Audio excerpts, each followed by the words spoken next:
Welcome to the ancient world of the Roman Empire, where power, ambition, and betrayal shaped the destiny of civilizations.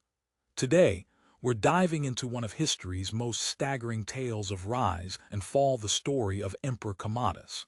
From the heights of imperial glory to the depths of madness and tyranny, Commodus's reign is a reminder that even the greatest empires are vulnerable to the flaws of their leaders. So let's step into the shadows of Rome's golden age and uncover the dramatic story of a man who had it all and lost everything. Lucius Aelius Commodus, later known simply as Commodus, was born into a world of privilege. As the son of Marcus Aurelius, one of Rome's most revered emperors, Commodus was destined for greatness. His father, a philosopher king who ruled with wisdom and justice, had brought prosperity to Rome, ending wars and fostering peace. But Commodus was not like his father. From a young age, he was spoiled, indulgent, and more interested in the spectacle of the gladiatorial games than the affairs of state. When Marcus Aurelius died in 180 AD, Commodus ascended to the throne at just 18 years old. At first, there was hope. Rome was stable, its borders secure, and its treasury full. Commodus had the chance to build on his father's legacy. But instead, he chose a different path.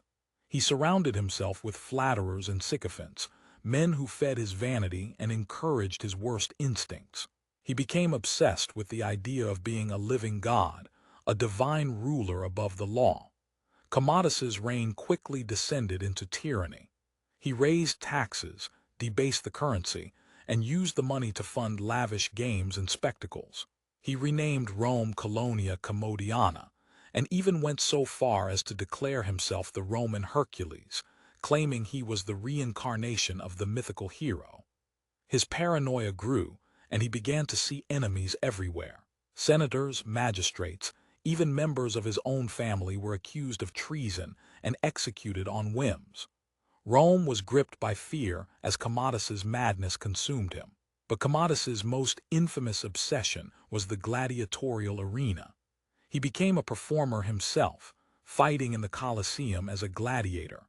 While historians debate whether he actually fought real battles or staged ones, there's no doubt that this spectacle horrified the Roman elite. The idea of an emperor, the symbol of Roman dignity, fighting like a common gladiator was unprecedented and humiliating. Yet Commodus didn't care. He was addicted to the roar of the crowd, the rush of power that came with being the center of attention. As Commodus's grip on reality faltered, the empire began to crumble. Borders were neglected, corruption flourished, and discontent simmered among the people. The Roman Empire, once a symbol of order and strength, was now a shadow of its former self. But Commodus didn't notice, or perhaps he didn't care. In his mind, he was invincible, a god-king who could do no wrong. The end came in 192 AD, when Commodus's own court turned against him. A conspiracy involving his closest advisors, including his mistress Marcia and the Praetorian prefect Quintus Aemilius Letus, orchestrated his downfall. Fearing for their lives and the future of Rome, they poisoned his food. But Commodus, ever the athlete, vomited up the poison. Realizing he had been betrayed, he attempted to flee, but it was too late. A wrestler named Narcissus, one of his loyal servants, strangled him in his bath. The death of Commodus marked the end of the Pax Romana, the period of relative peace and prosperity that had lasted for over 2 centuries.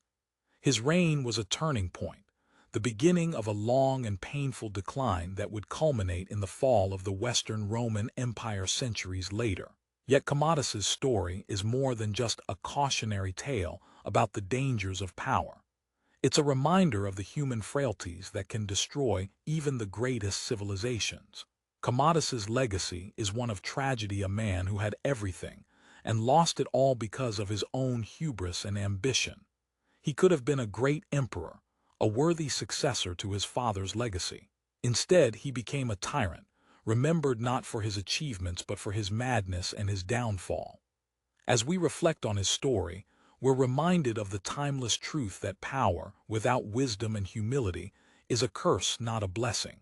Thank you for joining me on this journey into the shadowy corners of Roman history. If you enjoyed this video, please take a moment to like, comment, and share it with others who might find it fascinating.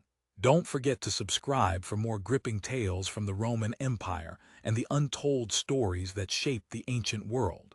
Until next time, farewell, like, share, subscribe for more stories.